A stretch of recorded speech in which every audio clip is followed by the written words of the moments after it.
Mieux communiquer et surtout améliorer la qualité de ses reformulations quand on pratique de l'écoute active, ça suppose de comprendre les limites de l'écoute active.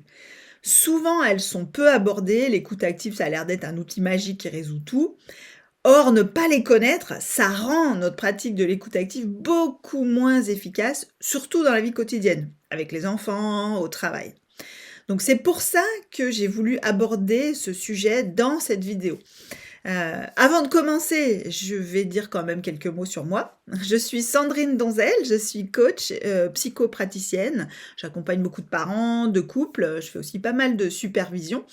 Je suis aussi conférencière, formatrice et autrice du blog Est-ce comme c'est, un blog où j'essaye de vous aider à voir les problèmes relationnels et émotionnels par l'autre bout de la lorgnette. Alors, avant de commencer de vous parler des limites de l'écoute active, je vous rappelle juste que cette vidéo, c'est la 4e d'une série sur l'écoute active, justement, sur la technique qui peut être destinée ces vidéos sont aussi bien destinées à tout un chacun, dans les situations de la vie courante, des parents, au travail, dans le couple, mais elles peuvent être aussi utiles, ces vidéos, à des professionnels de la relation d'aide ou de soins, des coachs, des psys, des médecins, des thérapeutes en tout genre, pour lesquels je vois que l'écoute active n'est pas forcément l'outil le mieux maîtrisé. Donc, dans ces 3 premières vidéos, je vous avais parlé du ballon émotionnel, qui est une image qui permet de bien comprendre les effets de l'écoute active. Dans la 2e vidéo, j'avais abordé la question de la posture et des freins internes. Je vais y revenir un petit peu aujourd'hui dans les limites. Et puis, dans la 3e vidéo, juste celle d'avant, j'avais parlé vraiment de la technique pour approfondir qu'est-ce qu'on reformule, comment on le reformule, etc., etc. Donc voilà, c'est maintenant le moment de vous parler des 3 grandes limites de l'écoute active. Alors Zou, c'est parti.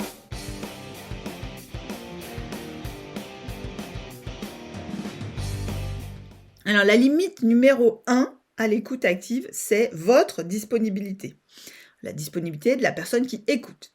Dans une vidéo précédente, j'avais évoqué déjà cette limite de notre disponibilité mentale. Quand on est fatigué, stressé, on est moins disponible pour écouter. On peut, même en état de grande fatigue ou de stress, mettre temporairement de côté son stress, pour se rendre disponible, pour écouter sur des moments bien circonscrits. Mais ça demande un peu de pratique et de compétence en ce qu'on appelle la métacognition, c'est-à-dire se rendre compte de ce qu'on pense, de ce qu'on ressent, de ce que ça nous incite à faire et avoir des stratégies pour pouvoir le contrôler. Ça s'acquiert, ça se perfectionne avec le temps et ça marche très bien, mais ça n'est possible que sur un temps limité. Si vous êtes en stress et que vous vous forcez tout le temps à être en écoute active, à un moment donné, vous allez arriver à un état d'épuisement. Donc quand on fait ça, c'est-à-dire qu'on se force un peu à passer au-delà d'un manque de disponibilité mentale, on a besoin de rester en vigilance sur cet état mental, sur notre état mental, pour s'assurer qu'on reste vraiment disponible pour écouter. Et alors là, si on réalise qu'on n'est pas vraiment disponible, il vaut mieux le dire clairement. Là, je le dis plutôt pour les parents, parce que je le vois ça dans la famille, dans le couple et avec les enfants. Même des enfants en bas âge sont en capacité de comprendre qu'à un moment donné, on n'est pas apte à les écouter. D'ailleurs, ce que je constate, c'est que si on fait semblant, d'abord, notre écoute active va vite atteindre ses limites. Et ce qui va se passer, c'est que l'émotion de l'enfant va augmenter ou qu'il va s'agiter. Je l'illustre souvent dans les ateliers que j'anime pour les parents en disant quelque chose comme ça, en disant en fait, à l'intérieur, vous sentez un peu comme ça, là, ça va pas, mais vous essayez par culpabilité, par conscience ou je sais pas trop quoi, de paraître comme ça. Donc, vous sentez comme ça et vous essayez de paraître comme ça. Et qu'est-ce qui se passe? L'enfant, il sent en fait l'incohérence entre les deux. Il se dit, c'est quoi qui est vrai? C'est ça ou c'est ça? Et inconsciemment, la plupart du temps, qu'est-ce qui va se passer? Il va agir comme s'il essayait de faire tout ce qui était en son pouvoir pour vérifier qu'est-ce qui est vrai entre les deux. Donc il va vous casser le vase auquel vous teniez particulièrement, il va s'agiter, et logiquement, évidemment, ce qui va ressortir, c'est le « je suis énervé ». Donc Après ça, quelque part, tout le monde dit: «Ah bah, du coup, j'ai créé un bon coup et tout le monde est soulagé». Oui, parce que d'une certaine manière, l'enfant est en quelque sorte rassuré, au moins il sait à quoi s'en tenir sur l'écart entre les 2. Donc mon conseil pour être vraiment disponible pour mieux écouter, un, c'est de travailler votre, métacognition, votre conscience de vos pensées, de vos émotions et surtout, surtout, c'est d'oser affirmer, vos limites et promis, personne ne vous en voudra que vous ne soyez pas tout le temps disponible. On passe maintenant à la deuxième limite, c'est votre implication dans le problème. L'écoute active, elle peut, être pratiquée quand on a un problème avec la personne qu'on écoute. Et même, elle peut être pratiquée quand on est en conflit avec cette personne ou quand son comportement, tout simplement, nous pose un problème. J'irais même jusqu'à dire que l'écoute active, dans la gestion de conflits, dans la résolution de problèmes, c'est un outil indispensable, primordial. Mais, je vois beaucoup trop de gens, en fait, qui, dans ces situations, commencent par écouter sans avoir clairement formulé qu'ils avaient, eux, un problème et qu'ils étaient en train d'écouter pour essayer de résoudre un problème. Quelque part, c'est de l'écoute active sauvage. Excusez-moi du terme. Et malheureusement, un des premiers problèmes que ça pose, c'est que cette écoute active sauvage, elle crée une sorte de climat de manipulation qui peut détériorer la relation sur le long terme notamment. C'est d'autant plus dommage que souvent, bah, l'intention est super bonne, mais ça oublie que la résolution de problèmes, la gestion de conflits, ça ne peut réellement commencer que quand on est d'accord pour se dire qu'on a un problème, pour se dire qu'on est 2 à souffrir du problème. Il faut arrêter de croire que l'écoute active, c'est forcément bienveillant. Parce que j'écoute, alors, ça enrichit la relation. C'est faux. Parfois, l'écoute active sert juste à dissimuler notre peur de nous affirmer, de brusquer, de contraindre l'autre. Si c'est le cas, l'écoute active ne marche pas. Petite parenthèse, les différentes étapes de la résolution de problèmes sont super bien décrites dans le livre «Parler pour que les enfants écoutent, écouter pour qu'ils parlent» de Faber et Maslich que je vous recommande absolument pour les parents, mais même, plus généralement parce qu'il y a des super outils dans ce bouquin. Ce bouquin, c'est vraiment une excellente base que je vous recommande. Je mettrai le lien dans l'article qui va avec cette vidéo. Le lien est dans la description de la vidéo. Alors, là, du coup, j'insiste, pour les parents et les managers, j'ose dire qu'il vaut mieux être occasionnellement autoritaire en imposant ses choix et ses besoins, plutôt que de simuler une écoute active pour faire croire à l'autre, enfant ou salarié, que vous le respectez et que vous l'écoutez. Donc là aussi, un autre bouquin hyper intéressant dont j'ai déjà parlé, c'est Petit traité de manipulation à l'usage des honnêtes gens. Tout est intéressant, mais il y a un chapitre management et un chapitre éducation qui sont particulièrement éclairants. C'est un livre, là aussi, dont la lecture est d'utilité publique. Bon,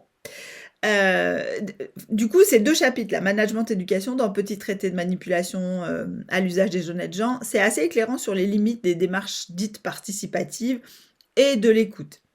Alors, mon conseil pour dépasser cette limite-ci de l'écoute active, soyez transparent sur vos intentions pour éviter d'avoir des attitudes manipulatoires sans le vouloir et aussi assumez vos besoins sans chercher à les enrober de pseudo-bienveillance. On passe maintenant à la troisième et dernière limite de l'écoute active, la disponibilité, cette fois de la personne que vous écoutez. Premier point, l'écoute est très peu efficace, voire inefficace, quand l'autre est totalement débordé émotionnellement. Quand c'est le cas, en fait, l'écoute active, ne marche pas tout simplement parce que le cerveau n'arrive plus à capter les infos. Au contraire, le fait de parler, de dire des mots, qu'il y ait du bruit, qu'il y ait de la lumière, qu'il y ait du mouvement, ça devient comme des excitants qui empêchent, le cerveau de revenir au calme. C'est particulièrement vrai pour les enfants en bas âge. Quand vous avez un enfant de 3 ans, 2 ans et demi qui est en train de se rouler par terre en hurlant, bon, bah, l'écoute active ne sert pas à grand-chose. Là, on attend que ça passe en faisant le moins de bruit possible. On attend que la tempête se calme, sans stimuler le cerveau de cet enfant. Ce qui signifie quoi? Ben, arrêtez de parler, essayez de réduire le bruit environnant, peut-être la lumière si vous êtes à l'intérieur, et cetera, et cetera. Donc on reste et on attend. On peut mettre quelques mots, mais il faut vérifier que ça ne fait pas remonter l'agitation. En formation, j'illustre cette limite de l'écoute active avec, ce graphique. Ah, où est-il?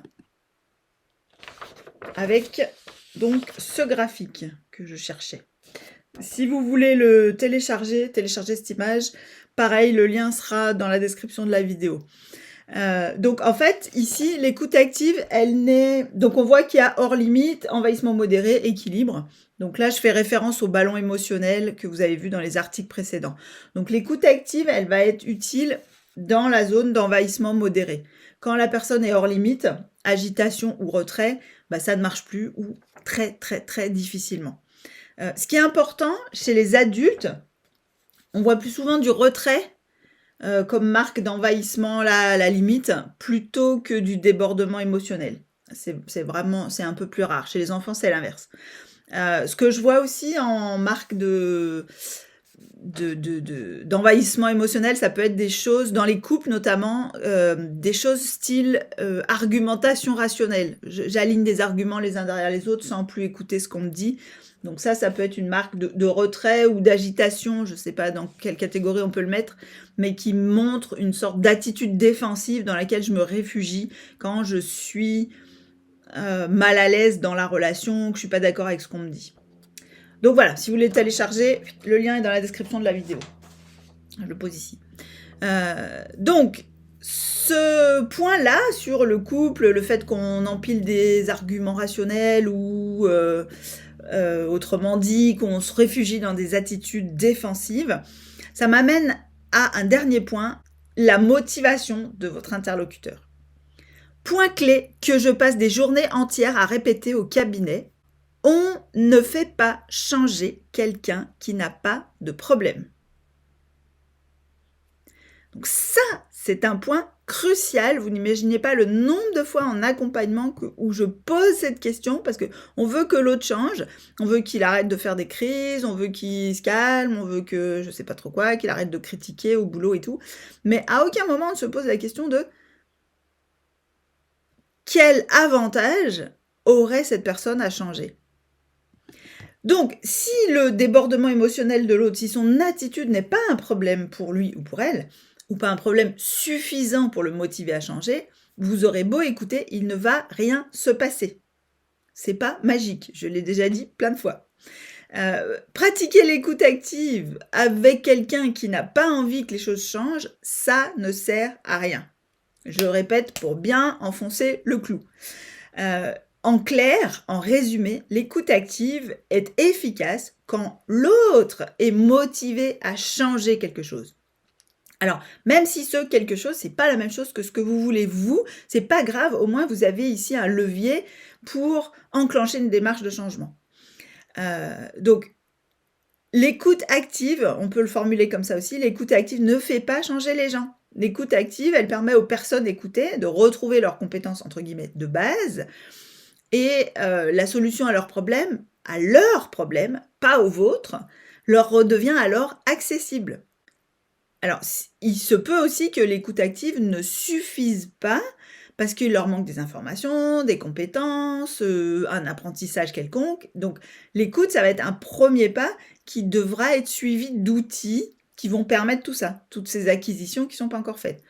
Donc, c'est dans ces situations-là, soit quand la personne n'est pas motivée à changer, à la base, soit quand la personne, elle manque de compétences, d'apprentissage pour pouvoir surmonter son problème, c'est-à-dire que l'écoute active la remet à l'équilibre, mais elle reste coincée, qu'on va avoir besoin d'outils complémentaires comme le questionnement ou des outils pour apprendre à changer de cadrage. Et donc c'est vraiment le deuxième pas. Donc la limite de l'écoute active, c'est que ça permet de ramener la personne dans un état, entre guillemets, de disponibilité, mais c'est pas ça qui va suffire à la faire changer si elle n'est pas elle-même motivée à changer. Et ça peut aussi très souvent ne pas suffire parce qu'il faut rajouter un petit quelque chose derrière. Mais bon, l'approfondissement de ça, Le questionnement, les changements de cadrage, ça sera probablement l'objet d'une autre série d'articles. N'hésitez pas à me faire savoir si, vous avez, envie que j'approfondisse, si vous avez des questions sur ce que j'ai abordé autour de l'écoute active, autour du questionnement. Je me ferai un plaisir de vous répondre par une vidéo, par un article, par des publications sur les réseaux sociaux. Bon, eh bien, je crois que j'en ai terminé pour ma série sur l'écoute active. Si vous avez apprécié cet article, vous pouvez évidemment vous abonner à la chaîne YouTube. Ça me fera trop plaisir. N'oubliez pas de cliquer sur la petite cloche si vous voulez avoir l'info des prochains articles. Vous pouvez aussi vous abonner à la newsletter. Je mets le lien dans la description de la vidéo. Vous recevez une fois par semaine, voilà, à peu près, hors vacances scolaires, des ressources, les infos sur les nouveaux articles et les nouvelles vidéos, et des infos sur les formations, les conférences, les ateliers que je peux proposer.